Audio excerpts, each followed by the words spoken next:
Anong ginagawa mo? Ngiting aso lang ang isinagot ni Sulen sa tanong na iyon ni Ryan. Itindaas niya ang ginagawang cake.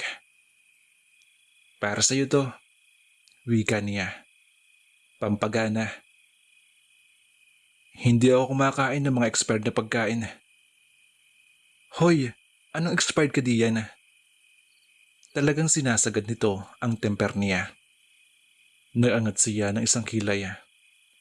Talagang napakalakas mga asar ng isang ito. Pero pinigilan niya ang kanyang sarili. Sayang ang reward points, remember? Malapit na ang Pasko. Isip niya. Huwag kang patawarayan hindi ka namang kalbo. Kaya hindi bagay sa'yo. Anyway, this is my super duper mega over delicious cake. Parang hindi naman. Ang reward points, Solena. Ang reward points. Muli niyang isip na magsalita si Ryan. Hoy, tikman mo muna bago mo husgahan ng cake na pinaghirapan ko lang naman i-bake. Idunot-dot niya ang daliri sa cake at isasalaksak na sana niya iyon sa bibig nito nang pigilan nito ang kamay niya. She was caught off guard kaya hindi agad siya nakapag-react. Naalala niya nung nakahalik ito sa kanya. Uminit ang pakiramdam ng kanyang mukha nang mapadako ang tingin niya sa mukha nito at nang makitang nakamasid din pala ito sa kanya. Sinubukan niyang bawiin ang kanyang kamay, subalit hindi siya pinakawalan nito. Bagkus ay tinikman lang nito ang cake sa kanyang daliri. Daig pa niya at tila mauubusan ng hininga nang isubo nito ang kanyang hintuturo. Oh goodness! Bulong niya. Hindi pa siya nakakaramdam ng ganung pakiramdam sa buong buhay niya. Tila tinutukso siya ng lalaki. Nang matikman nito ang cake, nagsalita ito. Hindi na masama. Anong hindi na masama? Muling bulong sa kanyang isipan. Ngayon ay naging mas malakas ang kutob niyang tinutokso siya nito tungkol sa nangyaring halikan sa pagitan nila. Kaya hindi siya pwede magpatalo. Para naman malaman nitong baliwala rin sa kanya ang nangyaring iyon. Ano ang akala nito? Hindi siya marunong umarte. Kaya rin niyang lumandi kung kinakailangan. Dahan-dahan niyang isinubo ang daliri niyang tinikman nito. Oo nga no. May talent din pala akong tinatago. Sabi ko siya gifted child ako. Sa pilitang pinapaupo niya ito sa silya na naroon.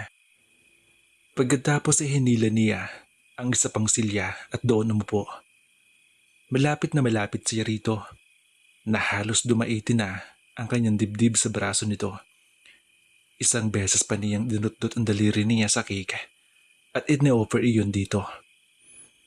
Tikman mo uli, Ryan. Baka kasi hindi pantay ang pagkakadistribute ng lasa.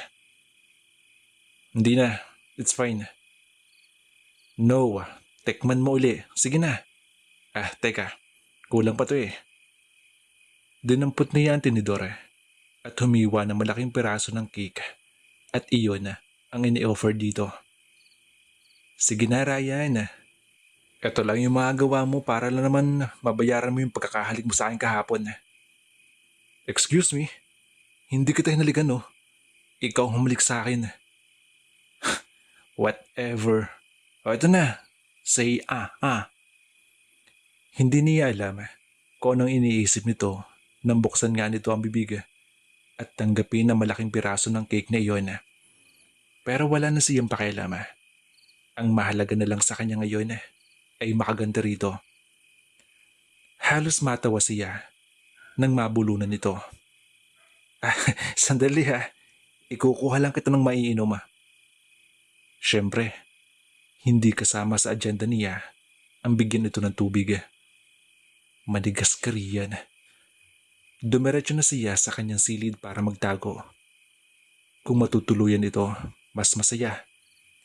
Hinintay niya makarinig na komosyon sa labas. Pero lumipas ang ilang minuto Wala siyang narinig.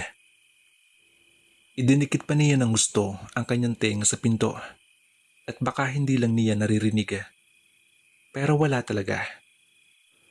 Kulang yata ang ibinigay niya sa kumag na iyon. Pagkatapos ng ilang minuto ay wala pa rin siyang naririnig na ingay. Lumabas na siya.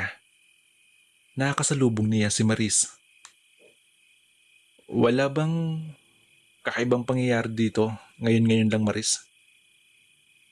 Wala naman. Bakit?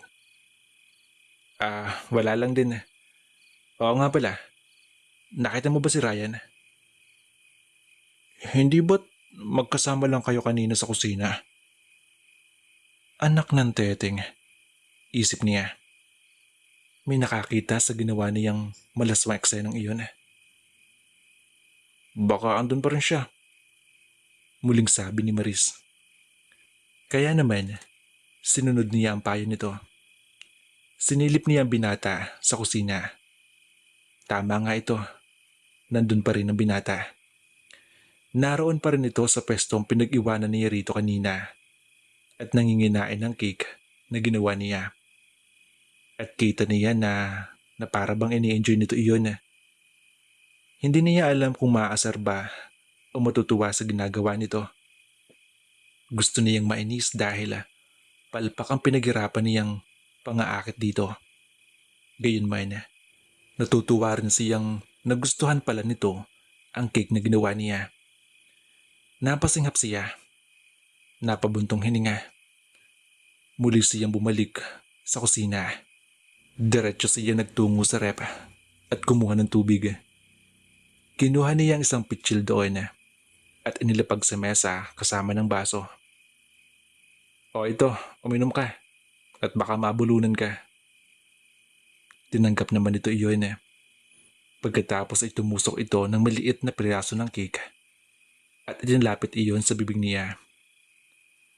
Somehow, ang pagkaka-appreciate nito sa cake na ginawa niya ay tila nagpakawala ng iritasyon sa kanya. Kaya kinuha niya rito ang tinidor. Ngunit inilayo lang nito iyon sa kanya bago muling inuwestra sa kanyang bibig. Natigilan siya. Gusto nitong subuan siya. Tumingin siya sa lalaki. Nakita niya ang mga mata nitong tila nangaakit. Nakadiretso ang tingin nito sa kanya. At nang mapadako ang pansin niya sa mga labi nito, tuluyan nang bumalik sa kanyang alaala ang mainit na halik na ipinatikim nito sa kanya kahapon. Naalarma na naman ang sistema niya at nakalimutan na niyang gaganti pa nga pala siya rito. Siya na mismo ang umatras nang maramdaman niya ang pag-iinit na kanyang mukha.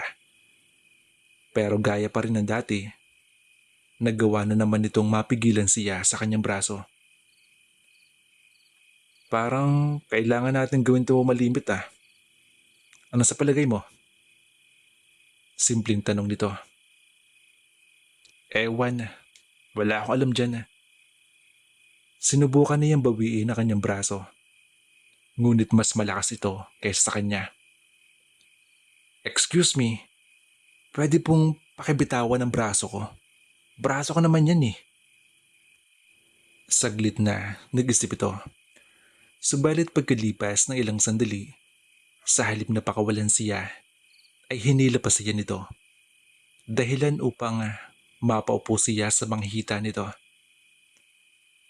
Hindi ko rin alam kung bakit eh. Wika nito.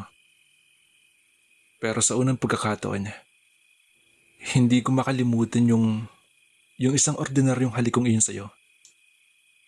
Ordinaryo? Visit talaga ang lalaking ito. Isip niya. Nanggigigil na kinurot niya ang magkabilang pisngi nito. And for your information, halos pasigaw na wika niya rito. Walang ordinaryo sa halik ko. So, inamin mo na rin ikaw ang halik sa akin. Hoy, sa pisngi lang kita nahalikan ha. Aksidente pa nga yun oh. Solen, wag mo nga akong tawagin Solen. Pinagbawalan na kitang tawagan ako sa pangalan ko, hindi ba? Napansin niya ang nangingitim na bahagi na makinis na pisngi nito. Na paano yung... ito. Ito yung pagkakasuntok mo sa akin. Kahapon, remember? Nangingitim na yan ah. Bakit hindi mo nilagyan ng yelo? Nakakalimutan ko. Anong nakalimutan? Sira ulo ka talaga. Siguro. Masyado na kasi akong naging abala sa pag-iisip kung paano ako makakahingi ng paumanhin sa'yo sa nangyari kahapon. Naramdaman niya ang tila pagsundot sa kanyang puso. Sinubukan uli niyang kumawala rito. At sa pagkakataong iyon, hinayaan na siya nito. Pero hindi rin naman siya lumayo. Saan ako pwedeng kumuha ng cold compress? Tumingin ito sa kanya. Hindi niya alam kung ano nang iniisip nito ng mga sandaling iyon. May palagay siya maganda naman ang mood nito. Base na rin sa aliwalas ng gwapong mukha nito. Sa ibabaw ng rep, sagot nito sa wakas. Naroon ang cold compress na ginagamit namin. Madali naman niya iyon nakita. Pagkatapos lagyan ng cube ice, ay ibinigay na niya iyon dito. Alam niya na kailangan niyang umalis na at iwan ito. Subalit ang nangyari, nanatili pa siya sa tabi nito at nakapagkwentuhan. Nasisiraan na nga yata talaga siya ng ulo. Masakit ba? Tanong niya. Naggipit lang ito ng mga balikat.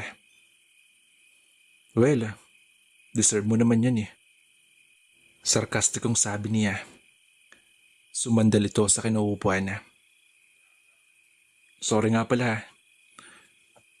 Dapat hindi ko na nasabi yung mga nasabi ko sa'yo.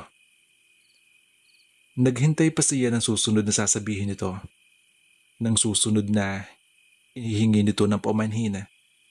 Dahil hinihintay niyang humingi rin ito ng patawad sa ginawa nitong paghalik nito sa kanya. Pero wala itong nasabi tungkol doon. So ibig sabihin, hindi ito magsosorry sa ginawa nitong paghalik sa kanya. Na somehow, okay din naman niya. Hindi pa nga pala ako nakapagpapasalamat sa'yo dun sa naging tulong mo sa akin nang atakehin ako ng takot sa heights. Pag-iiba niya ng topic. You're welcome. Sagot nito. At salamat din dun sa ibinigay mong kape at mamon. You're welcome ulit. Muli nitong sugon. Tumangutango lang siya. Hindi na niya mapigilan ang mapangiti. Kung ganun, I guess, pinapatawad na rin kita sa naging kasalanan mo sa akin. Kahit tahimikan ang nangibabaw.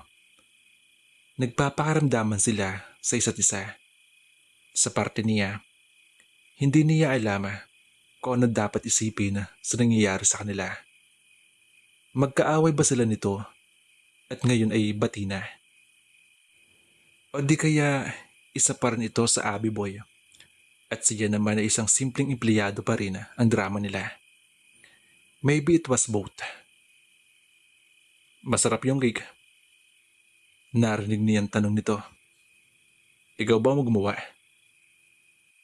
Hindi. Nakitulong lang ako kay Aling Elsa. So, si Aling Elsa na naman pala ang bayani ko. Kung bakit hanggang ngayon hindi pa rin bumubula ang bibig ko. Napanganga na lang siya rito. Ang sama mo talaga, no? Aba, nahirapan din yata ako sa ginawa kong pagtulong sa kanya, no? Parang hindi naman. Tugon nito. For now, she could forgive him. Walang lakas ang puso niyang awayin ito ng mga sandaling iyon. Kumain ka na? Tanong nito pagkatapos. Hindi pa. Sabay ka na sa akin. Hindi ba yun makakasama sa doktrina mo? Kumunot ang noo nito. Anong, anong doktrina? You know, yung mga mababang uring tulad ko, hindi dapat nakipaglapit sa isang tulad mo. Bumuntong hininga ito. Nagkakalusulit ka na naman. Tinawag nito ang mga katulong at nagpahanda na makakain. Iyon ang unang pagkakataon na ito na mismo ang bumali sa sariling batas nito. And she was glad he did. Kinabukasan. Sabi mo, hindi ka girlfriend ni Sir Ryan. Bakit nakita ko kayo kahapon na nagkahalikan sa sala? Hindi alam ni Solena kung anong isasagot sa tanong na iyon ni Clara. Na mga sandaling iyon ay nakatambay sila sa kusina kasama ang tatlong katulong. Lumabas kasi si Ryan upang maglibot-libot sa mga baryo ng Santa Barbara. Oo nga, tapos sabay pa kayong kumain kanina. Dugtong ni Maris. Siguro talagang kayo na nga. Mula na magtrabaho kami rito. Ngayon lang namin nakitang may hinayaan sa Ryan na sumabay sa pagkain niya. Sus, talaga kayo. Sa Abby Boy Club, lagi may kasabay kumain si Ryan. Palusot niya. Kahit hindi naman niya alam kung anong mga activities ng binata kapag nasa Abby Club ito. Lalo na't sa gabi ang shift niya sa trabaho. And I'm sure, hindi to ang unang pagkakataon na may nakasabay siya sa hapag. Oo nga, sabi uli ni Maris. Pero dito sa bahay niya, bihirang-bihirang kumain sa komedor sa Sera. Lagi siyang doon sa pasyo kumakain kapag naisipan niyang kumain. Naalala siguro niya ang mga magulang niya kapag kumakain siya sa hapagkainan. Singit naman ni Aling Elsa. Mukhang ito talaga ang nakakaalam sa naging buhay ni Ryan noon. Close kasi sila ng mga magulang niya noong nabubuhay pa ang mga iyon. Kaya makita nagagawa na uli niyang humarap sa hapag ng dahil sa'yo ay isang magandang pangitain. Magandang pangitain ho? Tanong niya. Lagi nag-iisang iyang si Sir Ryan kahit noon pa. Wala siyang pinapayagang makalapit sa kanya ng lubusan. Siguro ay dahil ayaw na niyang maranasan ang masaktan kapag ang taong mahalaga sa kanya ay nawala. Gaya ng mga nangyari sa kanya nang sabay na namatay ang mga magulang niya. At dahil sa Yusulin, sa wakas, natuto na siyang buksan uli ang puso niya. Buksan uli ang puso? Buling muli niya sa isip. That was a nice thing to know. Ngunit hindi niya lubos na pinaniniwalaan niyon dahil sa bibig mismo nito nang galing na hinding-hindi ito magkakagusto sa kanya. Naalala niya ang halik na pinagsaluhan nila. Biro lang iyon para dito. Hindi siya nito seseryosohin kaya hindi nilang siya umaasa. Aware naman siya kung saan talaga lulugar siya sa mundo nito. Solen, alagaan mo si Ryan para sa amin ha. Kaya Solen, alagaan mo si Sir Ryan para sa amin ha. Mahal na mahal namin yun eh. Hindi lang dahil gwapo siya at crush namin siya, kundi dahil siya nagbibigay sa amin dito sa Santa Barbara ng pag-asa makakaahon pa kami sa hirap. Sa lahat kasi naging mayor sa lugar na ito eh, duktong ni Clara. Si Sir Ryan lang ang tanging nakitaan namin ng matinding pumalasakit sa mga tao rito. Na sa kabila ng pagtataboy sa kanya, nananatili siya rito at nagtsatsagang ayusin lahat sa Santa Barbara. Pero dahil sa mga ginagawa niya para sa amin, kapalit naman niyon ay ang pagkalimot niyang alagaan na kanyang sarili. Muling wika ni Aling Elsa. Solen, Sa'yo lang nakikinig si Ryan.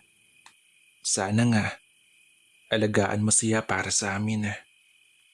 Ngumiti lang siya sa mga ito. Huwag kayong mag-alala. Hanggang nasa tabi niya ako ang bahala sa kanya. Solen, kahit hindi ang girlfriend ni Ryan, may gusto ka ba sa kanya? Naalala niya ang sinabi ng lalaki sa kanya. Isa ako sa mga Abby Boys. At ikaw, isa ka lang sa mga taong tatrabaho para sa amin. Ngumiti lang uli siya at marahang umilinga. Kayo talaga. Bawal gusto sa kanya ang isang ordinaryong tulad ko. Nagkatinginan ang mga ito. Halatang hindi maintindihan ang ibig niyang sabihin. Pareho kaming bahagi ng Abi Club, pero magkaibang antas ng kabuhayan namin. Pagbalik namin doon, mas magiging malino ang papel namin pareho sa mundo. Mananatiling naroon siya sa itaas at mananatiling naroon ako sa ibaba at nakatingala lang sa kanya. Hindi mo pa rin sinasagot ang tanong ni Clara, iha. Wala. Yumuko siya. Wala ho. Iba tao po ang gusto ko. Pero sa sinabi niyang iyon, ay naging mas malino sa kanya ang nararamdaman niya. Hindi na si Jonathan ang lalaking tinitingala niya ngayon. Hindi mapakali sa kinahihigaan niya sa Solena. 11:00 na ng gabi nang pumasok siya sa kanyang silid dahil hinihintay niyang dumating si Ryan. Mag-2 na ng madaling araw pero wala pa rin siyang naririnig na ingay na dumating na sasakyan. Nag-aalala na siya. May nangyari bang masama rito? Tinawanan na lang niya ang sarili nang ma-realize kung ano na nangyayari sa kanya. Daig pa kasi niya ang isang asawang naghihintay sa pagbalik na kabiyak. Ang pagkakaiba lang, siya, feeling lang iyon. So what? Nag-aalala ako kaya walang pakialaman. Sabi niya sa sarili. Nauhaw siya kaya ipinasya niyang lumabas at kumuha ng tubig sa kusina. Muntik pa siyang mapadali nang sa pagdaan niya sa sala ay umilaw ang lampshade. Bakit gising ka pa? Madaling araw na. Ryan? Nilapitan niya ito at hinampas ng unan na nadampot niya. Ano ka ba? Huwag mo nga akong takutin ng ganyan. Inagaw nito sa kanya ang unan at ipinatong iyon sa dibdib nito. Nakasalampak lang ito sa sopa na tila pagod na pagod. Nagulat din ako nang bigla kang sumulpot mula sa kung saan. Wika nito. Akala ko nga multo ka eh. Multo ka riyan. Sa malamlam na liwanag ng lampshade, pinagmasdan niya ito. Mukhang malayo-layo ang narating mo. Dito lang kami nag-ikot sa Santa Barbara para mapag-usap sa mga tao. Nag-aaklas pa rin ba sila? Hindi ko alam. Hindi pa namin malalaman ngayon ang resulta ng ginawa namin pakipag-usap. At sana maintindihan ng mga tao rito na para din sa kanila ang ginagawa namin pagbabago. Humikab ito. Hindi niya mapigilan ang kanyang puso sa pag-abot sa lalaking sa palagay niya ay invisible sa kanya. Kaya ngayon nakikita niya itong nanghihina sa harap niya. Parang gusto niya itong yakapin kahit alam niyang hindi pwede. Ginagawa naman ninyo ang lahat wika niya. Kaya siguradong matatauhan din ng mga iyon. Umungo lamang ito. Kanina ka pa ba? Hindi ko kasi narinig ang pagdating ng sasakyan mo. Umangat ang labi nito. Ngumiti ba ito sa kanya? Inalis niya sa isipan ang bagay na iyon. Hinintay mo ba ako? Hoy, hindi ha. Mabilis na tanggi niya. Ano, tinatanong lang ako ni Aling Elsa. Dahil gabing-gabi ka na nga raw eh. Wala ka pa. Sanay na sila sa pag-uwi ko nang wala sa oras. Tama, booking na siya. Yeah, well, nag-aalala naman ako na baka may mangyaring hindi maganda sa'yo. Paano ako makakabalik sa Maynila kapag nagkataon? Di ba may number ka naman ni Red? Ang taong batong yun? Ay, ewan ko lang kung kikilos yun para sunduin ako rito kung sakali. Siguro nga, naging malamig sa'yo si Red. Pero hindi masamang tao yun. Oos, ipinagtatanggol mo na siya ngayon. Samantalang patatalsakin ka niya sa Abbey Club. Naiintindihan ko siya. May punto naman talaga siya eh. Kaya nga hindi ako tumanggi na nang ikaw ang gawin niyang espiya para sa akin. Walang karapatan maging club member ang isang PW din tulad ko. Hoy, hindi totoo yan ha. Wala namang mali sa'yo ah. Kulang ka lang sa pagkain, yun lang. Siguro nakakalimutan mo. Pero dahil masyadong maraming pinagkakabalahan mo kaya madalas nakakalimutan mo na kumain. Karamihan sa club members ng Abbey Club ay negosyante. Lahat sila ay magsasabi madalas din mangyari yon na makalimutan nila ang pagkain dahil sa dami ng trabaho nila. Ang ipinagkaiba lang ng sitwasyon mo, madami. Tulad nga noon, hindi ka kumakain. Sa mga sinabi mo, parang babanatan mo rin si Red kapag sinipa niya ako paglabas ng Abbey Club ah. Ay talaga, wala siyang alam sa pinagdadaanan mo. Napabuntong hininga siya. Tsaka ang totoo, isa rin ako sa mga nag-judge sa'yo no. Noong nasa Abbey Club ka pa, tayo pala. Ang tingin ko sa'yo ay oportunista at matupobre. Based kasi sa network ng mga tao roon ang pagkakakilala mo sa kanya. Pero ngayon, alam ko na kung bakit wala kang pakialam sa mga taong walang may tutulong sa'yo. Dahil kailangan mo ng tulong para sa pangarap mong pagbangon ng Santa Barbara. Malaki nga naman na magiging tulong ng mga nakakausap mo negosyante sa Abbey Club kapag nagtayo sila rito ng negosyo nila. Dahil magkakaroon ng trabaho ang mga tao rito at tataas ang income ng buong bayan. Namaywang siya at ngumiti ng tuluyan dito. You are just too good to be true. It makes me want to kiss you. Ngayon, ay mas malinaw niya nakita ang pagngiti nito. At parang nalulusaw ang puso niya habang patuloy na pinagmamasdan nito. Hindi niya akalaing malaki ang impact ng isang simpleng ngiti sa itsura ng isang tao. Dahil kung gwapo na ito kapag seryoso ito, lalo na ngayon nakangiti. She just couldn't get enough of that handsome and now smiling face of his. At that moment, she finally understood all those crazy feelings she had for Ryan. She wasn't just attracted to him. Mahal na niya ito. Celine. Oh,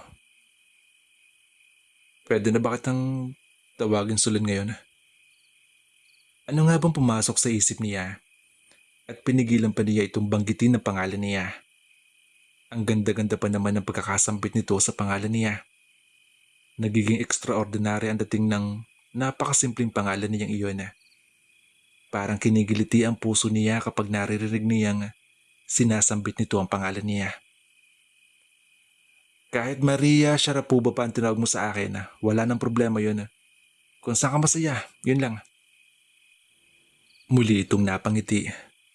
Biglang lumundag ang puso niya. Napakagwapo talaga nito. Tinapik-tapik nito ang espasyo sa tabi nito. Maupo ka dito. Mamaya na, ipagkahanda muna kita ng makakain mo. Huwag mo nang alalahanin yun. Nakakain na ako. Oh, hindi nga. Oo nga. Itanong mo pa kay Albert. Baka kain pusa na naman yun ha. Hindi. Kumain na talaga ako. Naalala ko kasi ang itsura mo kapag pinipilit mo akong kumain. Saglit na nag-isip siya kung ano nga bang itsura niyang tuwing kinukulit niyang kumain ito. And for him to be forced to eat with that look, she must have looked cute. Wika nito. Napaka-cute mo. Kapag ba pinipilit mo akong kumain. Ay, maganda naman pala ang image ko. Akala ko kasi nakagat niya ang ibabang labi. Pinapakilig talaga siya nito ng gusto. Siguro, pansamantala muna niyang kakalimutan na ang agwat ng estado nila sa buhay. Sa ngayon, mag-i-enjoy na muna siyang kasama ito. Umupo siya sa tabi nito habang ang puso niya ay patuloy na sa paglundaga.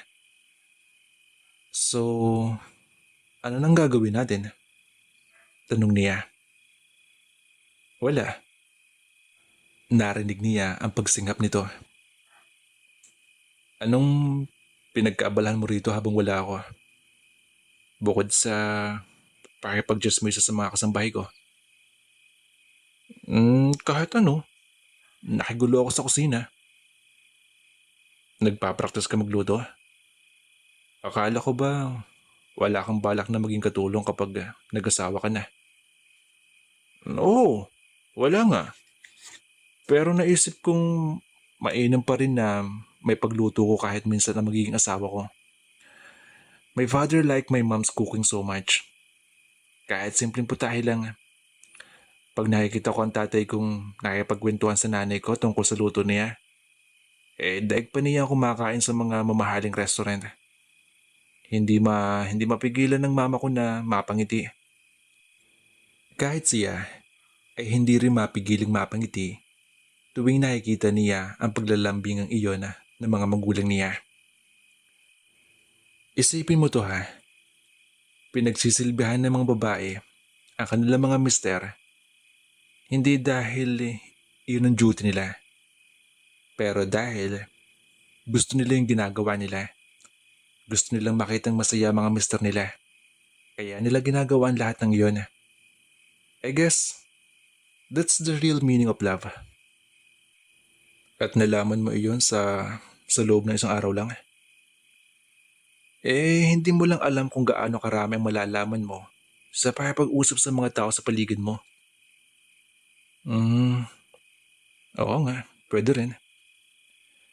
Kaya gaya ng nanay ko, gusto ko rin makitang mapangiti ang magiging asawa ko sa mga luto ko balang araw. Sambit niya habang nakangiti. That's nice thought. Ryan, pwede ba magtanong? Tungkol saan? Bakit naging politician ka? Hindi maganda ang reputasyon ng mga politiko sa basang to. Bakit gusto mo makisali sa mga badwago nila? Hindi ko alam. Maybe I just wanted to have a little power that I could use to make some changes for the people around me. I want to do something good for them. Napangiti na lang siya. Maswerte talaga ang mga taga Santa Barbara sa'yo, Ryan. Nabaling atensyon niya rito nang maramdaman niya ang paglapat ng ulo nito sa kanyang balikat. Ay, napakapagod ko. Halos pabulong na wika nito. Ryan, Solen, pwede bang ganito muna ang tayo ko kahit ilang sandali lang? Pakiusap nito. Kahit sandali lang. Ang Ryan na kaharap niya ay nag-a-ask ng favor para sa kanya. Binalot na kakaibang damdamin ng puso niya na mapagmasdan ang gwapong mukha nito. Pagod na nga siguro ito dahil ilang sandali lang ay nakatulog na ito. She moved to gently wrap her arm around his broad shoulders. Sa pagkakataong iyon, siya naman ang mag-aalaga rito. Ng mga sandaling iyon, nagpretend siya na hindi ito isa sa mga ad boys at siya naman ay hindi isang empleyado lamang na nagtatrabaho sa mga ito. Inihilig din niya ang kanyang ulo rito, saka siya pumikit. I love you, Ryan. I love you for your strength as well as for your weakness. Bulong na kanyang isip. Kinabukasan, umaga. Ano ka mo? Tanong muli ni Solena. Birthday na anak ni Mr. Yasay at mamayang gabi ang celebration. In-invite niya ako. Bakit kasama pa ako? Tinatamad ako magpunta ng walang kasama. Anyway, the invitation is good for 2 people. Ayaw talaga niyang sumama sa mga ganong okasyon. Wala naman kasi siyang kahilig-hilig sa mga parties. Kontento na siyang pakanta-kanta lang sa mga videoke bars kapag naisipan niyang lumabas ng mga kaibigan niya. Wala na ako ibang maibintahan para samahan ako. Patuloy ni Ryan. Kung ayaw mo, hindi na lang din ako pupunta. Teka, sandali. Mag-iisip ako.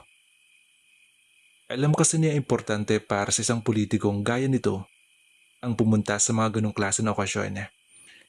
Hindi lang para makapagsosyala kundi para na rin makilala ang malalaking taong maaaring maging supporter para sa kanya, para sa kanyang kampanya.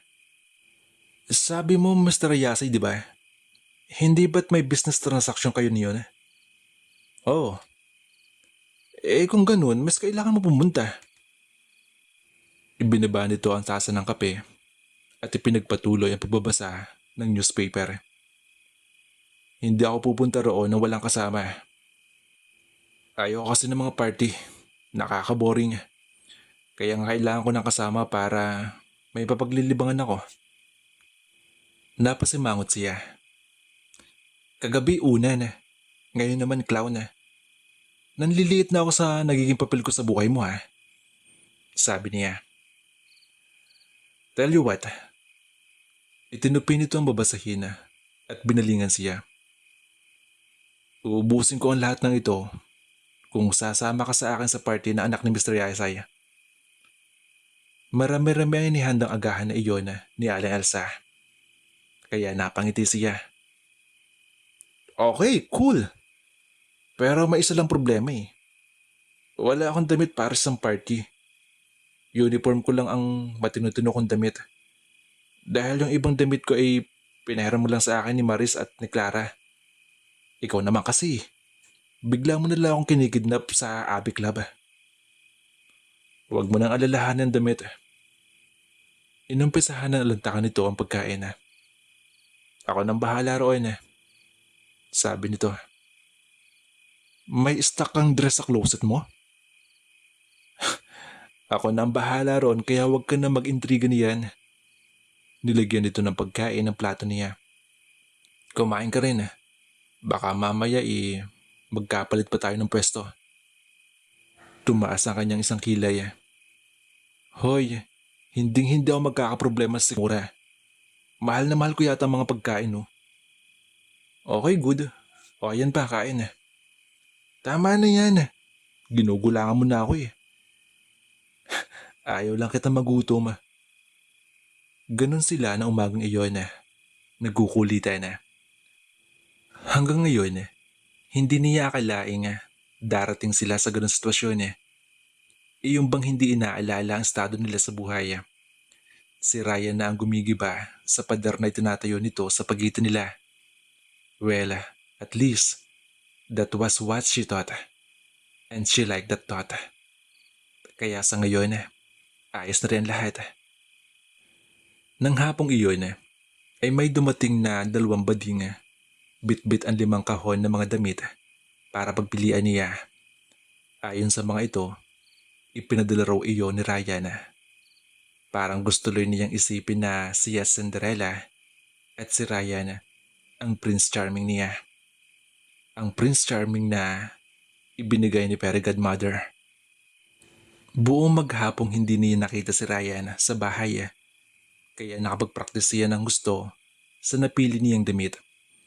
Na-excite tuloy siya ng gusto kaya hindi na rin siya lumabas sa kanyang silid at nag-practice ilakad ang sapatos niyang may mataas na takong. Ayaw niyang ma-disappoint si Ryan, kaya dapat lang ay maging karapat dapat siyang tumayo sa tabi nito mamayang gabi.